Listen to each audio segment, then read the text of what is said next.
बेचारा 5 नमाजें पढ़ाता है, सारी जिंदगी बच्चों को अलिफ बा ता सा पढ़ाता है, वो बेचारा सारी जिंदगी पीर बन ही नहीं सकता।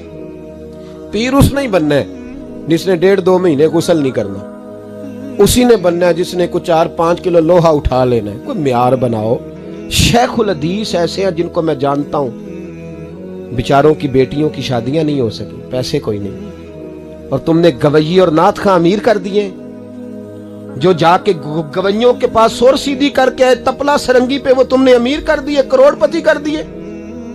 वो जाली पीर जो दुआ तक नहीं जिसे मांगनी आती, वो खरबपति है। और मस्जिद का इमाम बेचारा रो रहा है कि चलो कहीं से पैसे आ जाए तो मैं भी बच्ची की कहीं निस्बत कर दूं। मेरे अपने शहर की बात है, एक बड़ा कीमती बच्चा जामिया निजामी में पढ़ता था, उसके वालिद साहब आलिम थे, और बच्चा मेरे साथ बड़ी मोहब्बत थी। छोड़ छाड़ के वो बच्चा कहने लगा मैं साउथ कोरिया जा रहा हूं, मैंने नहीं पढ़ना।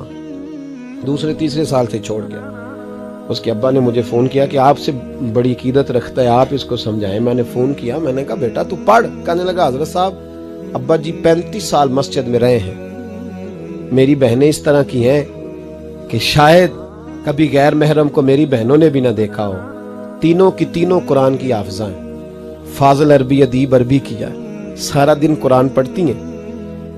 थक गया मेरा बूढ़ा सफेद दाढ़ी वाला आलिम बाप रिश्ता ढूंढते पर रिश्ता नहीं मिला, क्योंकि हम मस्जिद की छत पे रहते हैं। एक बीबी रिश्ता देखने आई थी, और जब वो छत पे चढ़ने लगी, रिश्ता दिखाने वाली उसको लेके आई, छत पे चढ़ने लगी तो चढ़ते चढ़ते कहने लगी ओहो ये मस्जिद में रहते हैं, मेरा बेटा ससुराल आएगा तो दोस्तों कहां बिठाएगा, मैंने नहीं करना रिश्ता। कहते हैं मिन्नत की मेरे बाप ने कि छत पे जाके देख तो ले। कहने लगी ना भाई रिश्ता नहीं करना। इतना जुल्म इस कौम ने किया, इतनी ज्यादती। कहने लगा साहब मैंने नहीं पढ़ना, मैंने माल कमाना है, इसलिए कि मेरी बहनें रोती हैं। खुदा का खौफ करो, एक नात से भी गुजारा हो जाता है, मेहरबानी करो। और नात के लिए शोर की जरूरत नहीं होती, इश्क की जरूरत होती है। बस कर दो, बड़ा हो गया। मदारस के बच्चों को वो रोटी खाने को मिलती है जो मैं और आप खाएं तो बीमार हो जाएं, बीमार हो जाएं, जो मदारस के बच्चों को रोटी खाने को मिलती है। और इनको जिस तरह इनका इस्तेसाल किया जाता है, लाइनों में लगा के इन्हें खैरात की तरह खाना दिया जाता है, और जो इन बेचारों का अशर होता है 100 रुपया खत्म के बाद जब चौधरी साहब देते हैं तो 200 वो बातें भी सुनाते। ये जुल्म कर रहे हो। रबीउल अव्वल आएगा तो यहाँ जनाब मेले लगेंगे, और यहाँ हालत ये होगी कि 25,000, 50,000, 60 कहां से आया तुम्हारे पास पैसा? यहाँ लुटाने के लिए पैसे हैं। और मस्जिद का इमाम मिन्नत करे 6 साल के बाद भी कि 2,000 बढ़ा दो, तो कहते कारी साहब इतने पैसे नहीं जमा होते। ये पैसा कहां से आता है? खुदा का वास्ता, ये भी मेरे आला हजरत का पैगाम है, इसको भी सुनो।